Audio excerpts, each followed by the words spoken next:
Well, everybody, we got this shaft here all cleaned up. And as you can see, I'm going to go and machine this back to here.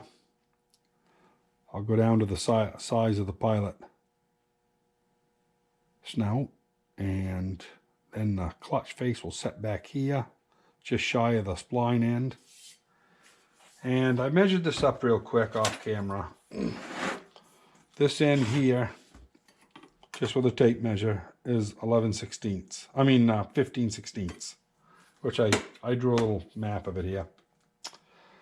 And this is 4 1/4, which I marked down so I won't forget it because I don't remember much. And then this overall dimension, I got this old junk set of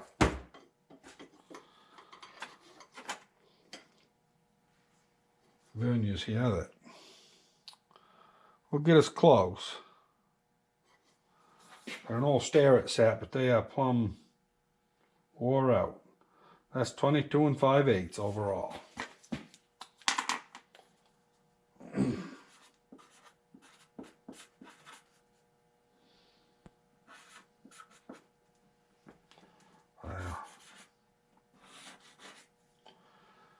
And if we do that, all we really should have to do, the real important thing, is to get this distance. I'm actually going to take it, I think. Yeah, we'll take it from the end, I guess. Of course, this is going to be eyeballing at best, because this set of verniers is plumb wore out. But I bet we can get it within 10 thousandths or so just by eyeballing it.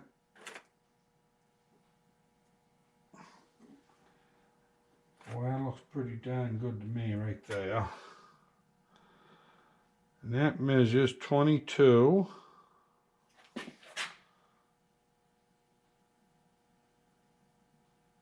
22.75. We'll do that. 22.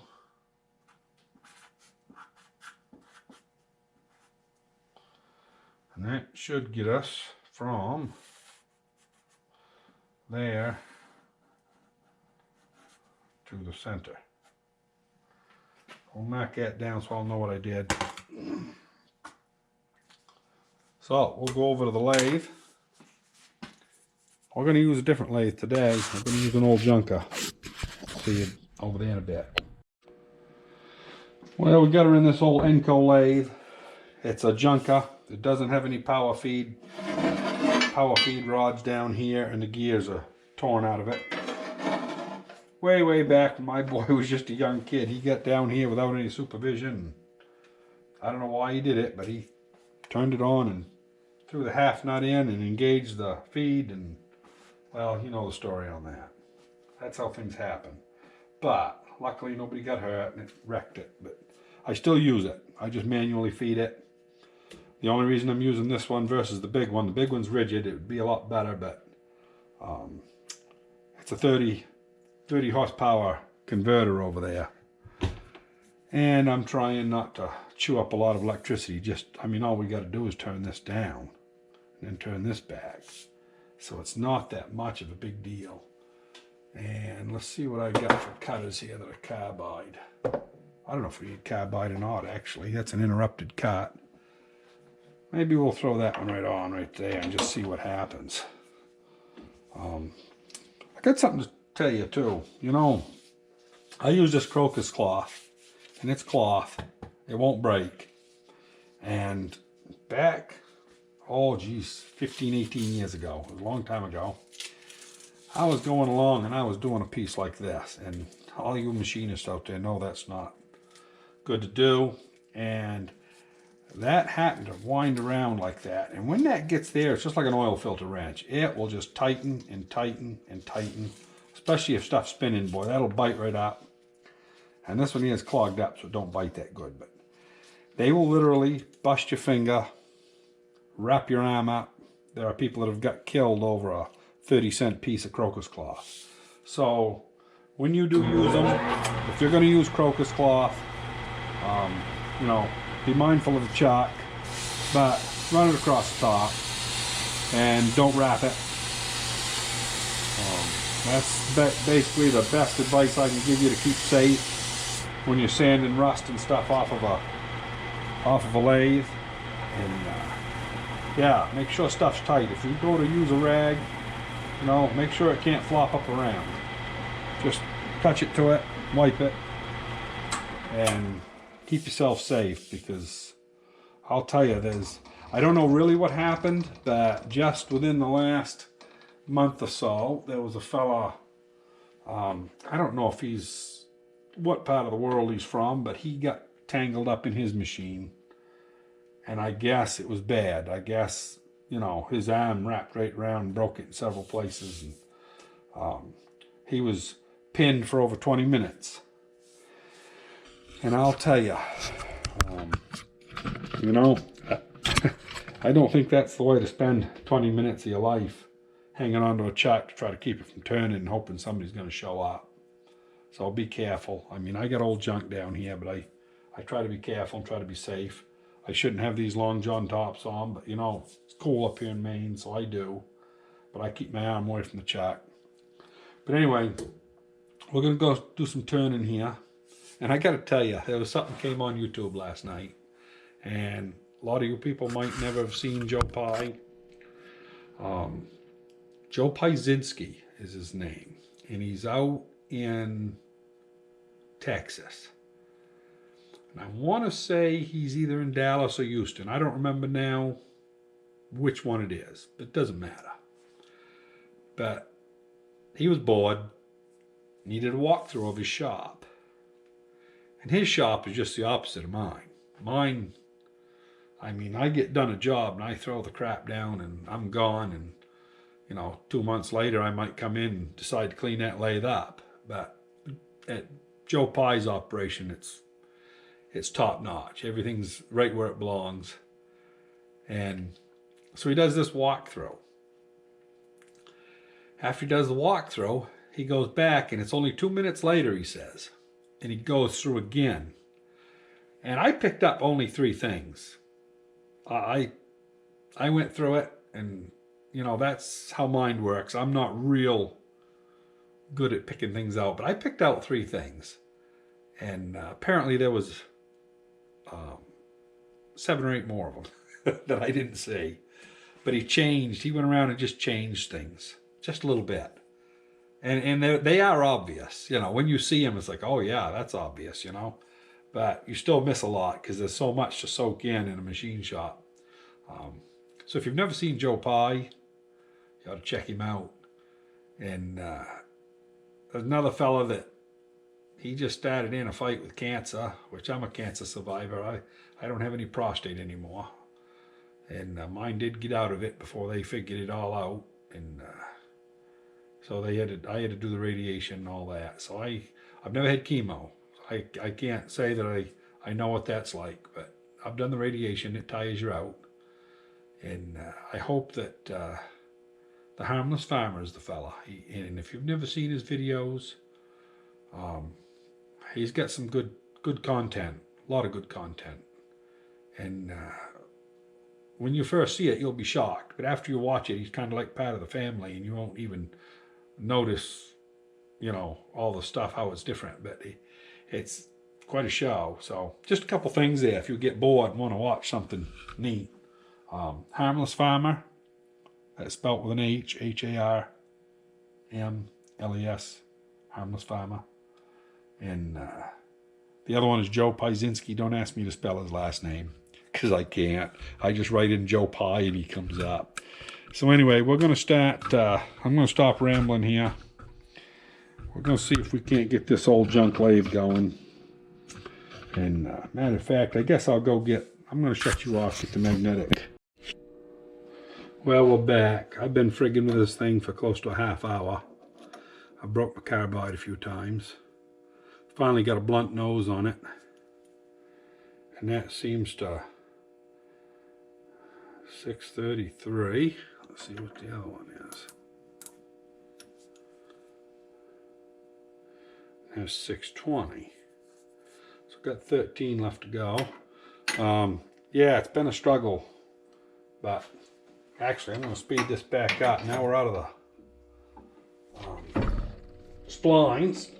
We'll give it a little more RPM.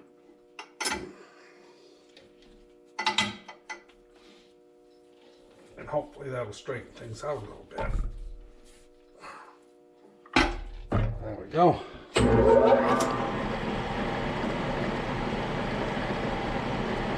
So.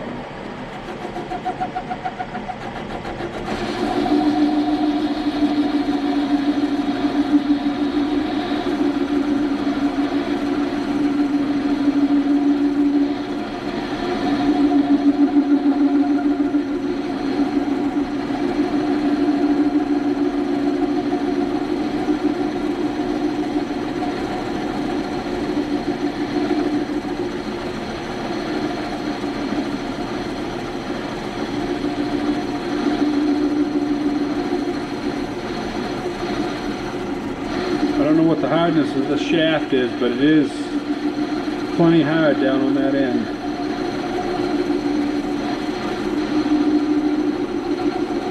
I struck it with a file earlier just to see if it was a hardened shaft. Well, it's not on the other end. But the splines are definitely hardened.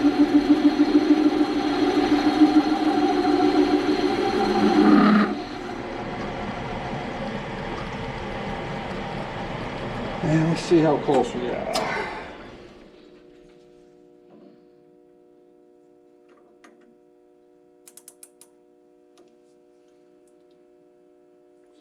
One thousandths over.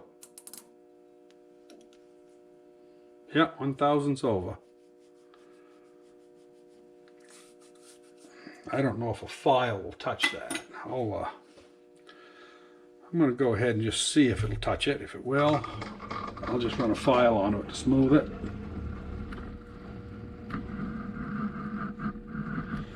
And if it won't touch it, I'll leave it the way it is probably.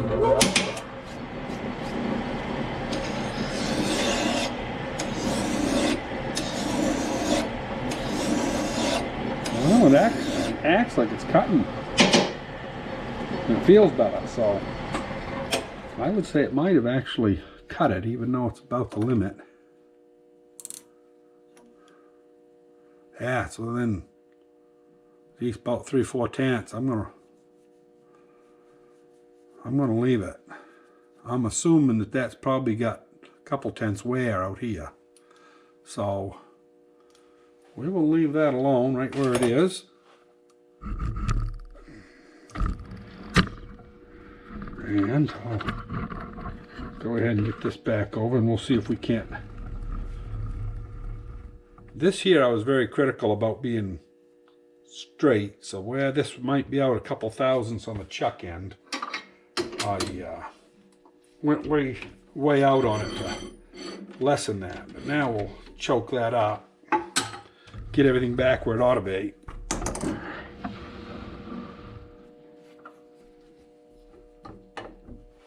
And we'll see if we can't. Of course, I'll probably have to change my cutter around. Yeah, I'm gonna probably be into the chuck, so I'll shut you off and I'll get that straightened out.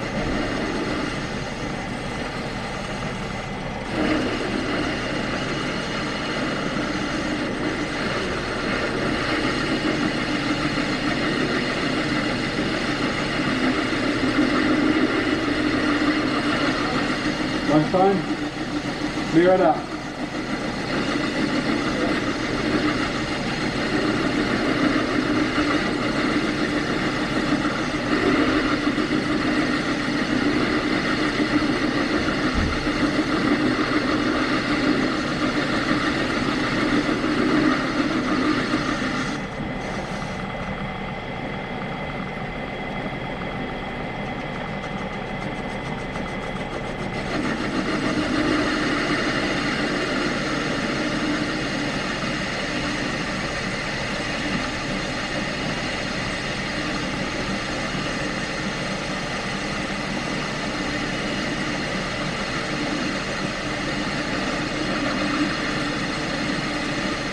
I'm not even going to mic this.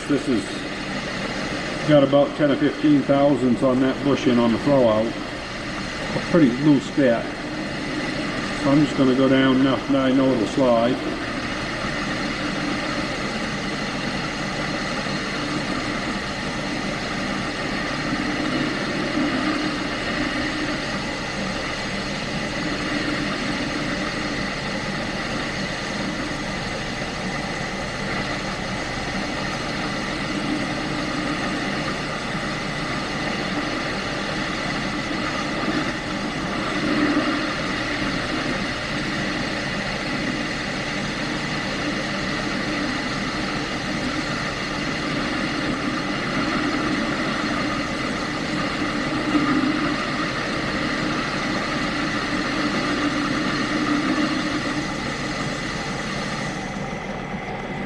There, that's all the machining that this end needs to have done. I'll go ahead and I'll cut this snout off over here.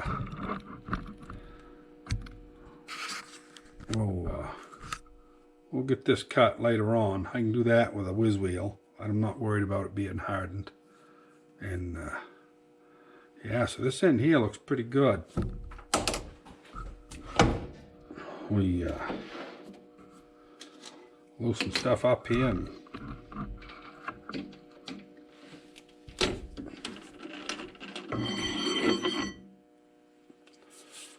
so now after lunch I'm going to go ahead and I'm going to cut this off right in here somewhere, and I'm going to add a piece stub shaft on, and I'll be talking to you then. Well, everybody, I was bad, I didn't show you none of it, but I'll show you the piece. This here is what I cut off of that shaft. And I took the lathe and I metal prepped this piece and a piece that was about 1 1/8 inches. And I've welded them together. They're out on the welding table, hot on a $2 pistol, and I don't want to quench it. So I'm just letting it naturally cool. And anyway, that's that. So this here measures 224. We'll see if that's 1/4 inch. That may be a metric deal. That seems a little small for 1/4 inch, but see if we can figure out a pitch here. These are Americans. Find 20 and see if it's around 20. And it's not. It's 24. Okay. Huh. That's kind of an odd. So, let's see here. If it's 24, that's got to be a metric deal. So let's see what that measures out in metric. Much as I hate metric. 5.67 millimeter. Could that be a 6 millimeter? I'm not sure. I don't mess with metric much. But we'll cipher it out together here.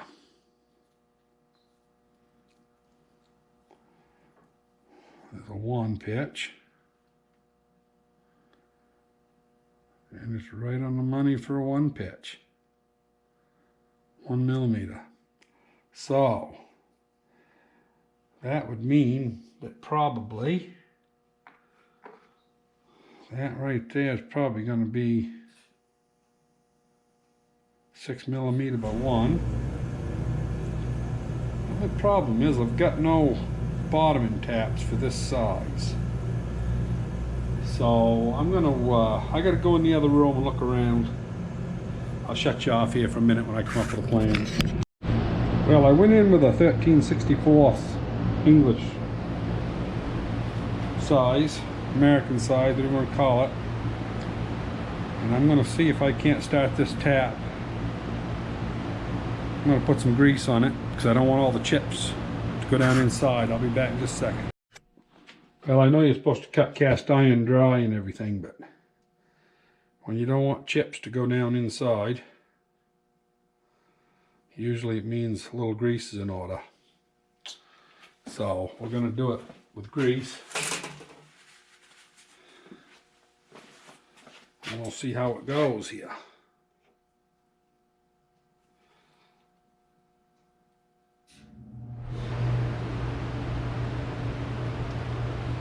Oh, it acts like it's cutting good.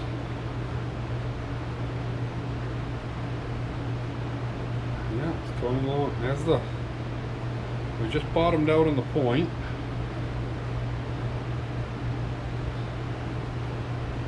Which is fine. I'll go wash this off. I'm going to wash it off, grind off some of it. When I don't know if I even get you guys focused in here. When I grind off some of it, I'll go in a little further with some more grease, and I'll keep doing that. I'm not going to bother you with boring you with it, but I'll show it to you when I get done. Well, these here are some aircraft washers. I'm having trouble with it turning beyond where I want it to, because these don't appear to be a pipe thread. They're just a straight thread. And of course, they never stop where you want them to. So, I think that one's going to do it right there. Yeah, that's perfect. Just enough for shim. She's all good and tight. And I do have clearance between the bushing. I already checked that. So, and that was without this washer. So I got plenty now. And where this is not a pipe thread, this may leak a little grease around here, but it's nothing's going to match anything. So that problem right there is solved. And I took a Q-tip and got all the grease out of there. And plus I blowed it with air. And I think we're good to go on this piece. So, talk to you in a minute.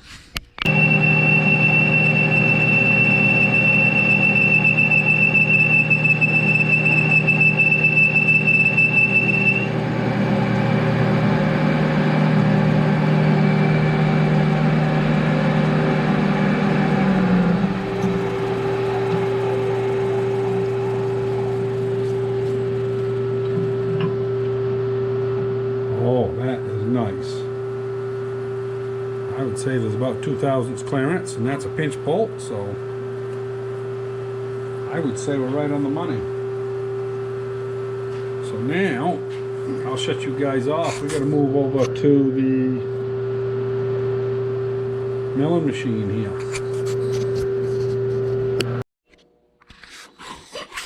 Well, I just thought I'd take you back here in the shop, show you the phase converters I got. When I run the big machine there, all the big ones, they run off this 30 horse, which is bigger than what I need, but it was so cheap that I couldn't afford to not buy it. You know, I paid little money for it. This little honey right here is my homemade rotor phase. I put a V-belt on it, plug in the little electric motor, and I've been doing this for 23 years at this shop. No big deal. Really gets up speed, go up there, throw your breaker, take the belt off, unplug that. And that's how I start my little, that's a 7.5 horse, but it's what I use to run my milling machine here. And we'll put you back in the saddle here. We're going to see here if we can't find center here. Up there.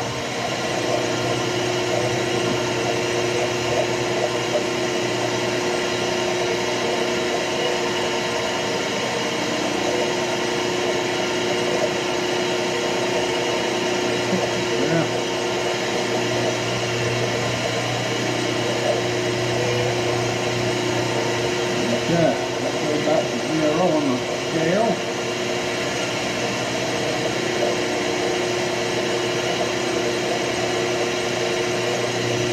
Right there is center.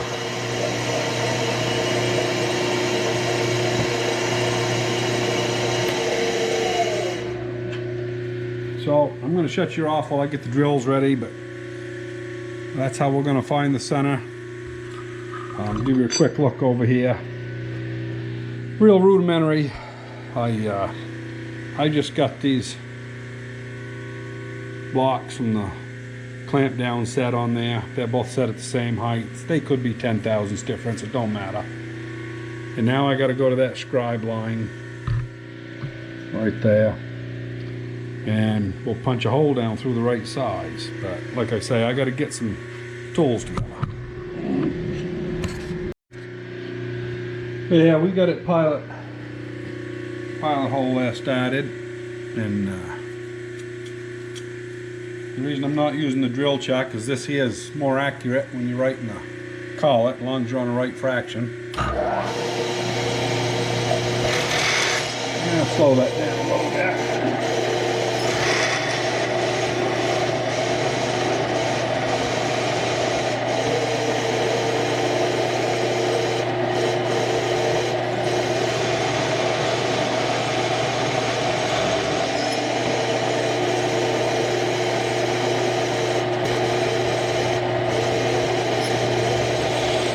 There we go.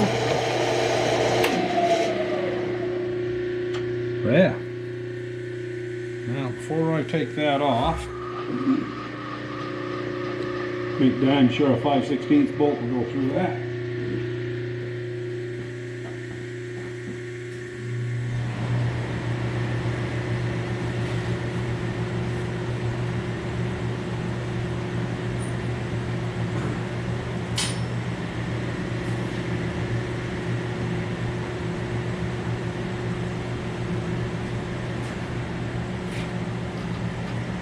Perfect. So this piece is pretty well done. Well, everybody, we got all the modifications done. They came out good. We've got this here looking just like the original. Same length. Well, might be 30 thousandths over, so a little bit, not much. But this here's turned. So this all slides good. We've changed our grease fittings. We're going to run it on the top with an angle. And shortened up the pilot so that won't interfere with anything. And we've already checked the splines. We've got plenty of splines. So that's going to do it for this video. And the next one will be putting it all together. And I'll make sure I got good lights in the tractor so that you can see.